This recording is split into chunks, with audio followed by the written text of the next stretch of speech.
तपती गर्मी में अपने पौधे को डिहाइड्रेट रखने के लिए और सूखने से बचाने के लिए आज के वीडियो में मैं आपको एक चीज़ बताने वाली हूँ। ये पूरी गर्मी आपको अपने पौधे पर सप्ताह में 1 बार या 2 बार या उससे भी ज़्यादा देना है, जिससे आपके प्लांट के पत्ते सूखेंगे नहीं। मैंने अक्सर देखा है कि जैसे ही गर्मियाँ शुरू हो जाती हैं, हमारे पौधे सूखने लगते हैं। भले ही उन्हें हम रेगुलर फर्टिलाइज़र देते रहते हैं, लेकिन पौधे बेजान से नज़र आते हैं।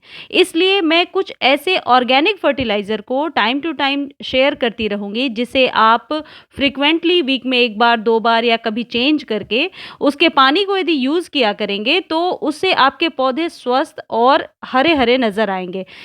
ये जो फर्टिलाइज़र्स मैं आपको बताने वाली हूँ या आगे बताऊँगी, ये एकदम फ्री के हैं। मतलब ज़ाहिर है हम इन्हें फेंक ही देते हैं, खाने के बाद स्टोर कभी नहीं करते हैं। इन्हीं में से एक फर्टिलाइज़र है तरबूज।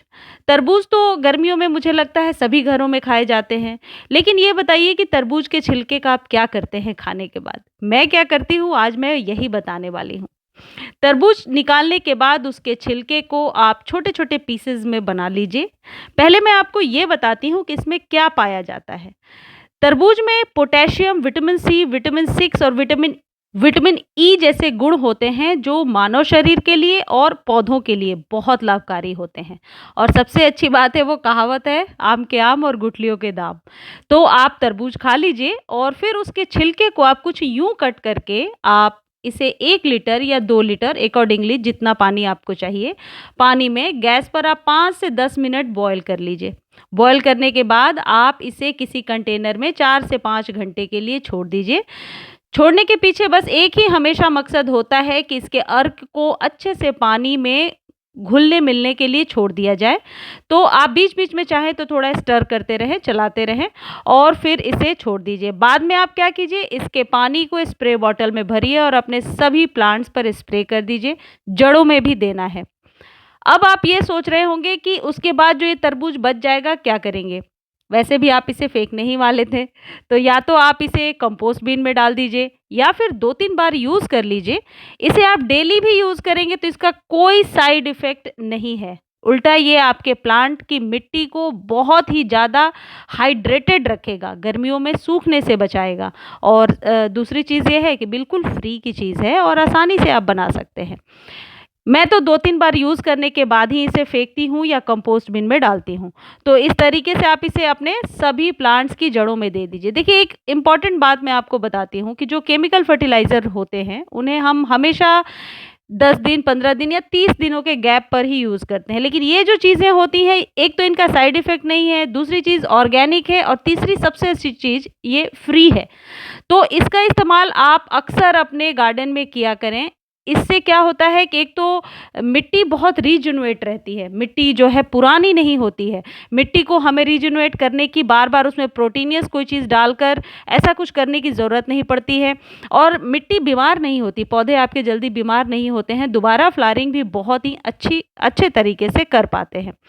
आप ये भी कर सकते हैं कि इसे छानिए, स्प्रे बॉटल में भरिए और अपने सभी प्लांट पर स्प्रे कर लीजिए और इसे आप सुबह, शाम, दोपहर कभी भी कर सकते हैं। इंडोर और आउटडोर दोनों ही प्लांट पर कर सकते हैं। देखिए, जिस तरीके से मैं कर रही हूँ, मेरे पास किसी ने लिखा था कि मेरे जेरेनियम में बिल्कुल भी फ्लावरिंग नहीं हो रही है। देखिए, जेरेनियम वगैरह ऐसे पौधे हैं, सालों भर चलते हैं, तो ज़्यादातर उन्हें ऑर्गेनिक फर्टिलाइज़र पे छोड़ना चाहिए। मैं ये नहीं कहती कि आप बीच-बीच में डीएपी या और सारे खाद यूज़ ना करें, ज़रूर यूज़ करें। लेकिन ये सारे जो खाद होते हैं, इनमें माइक्रो न्यूट्रिएंट्स होते हैं, जो हमें मालूम भी नहीं है या शायद मैं वो एक्सप्लेन भी नहीं कर पा रही हूँ, जो आपके प्लांट के लिए ज़रूरी है। प्लांट के मिट्टी के अंदर जो वर्मीज़ होते हैं, उनको भी ये कोई नुकसान नहीं पहुँचाता। मिट्टी के अंदर वर्मीज़ जो होते हैं, वो प्लांट हमेशा ज़्यादा उपजाऊ, ज़्यादा फूल-फल देने वाला होता है। देखिए, जैसे ये गेंदे का मैंने सीडलिंग लगा रखा है।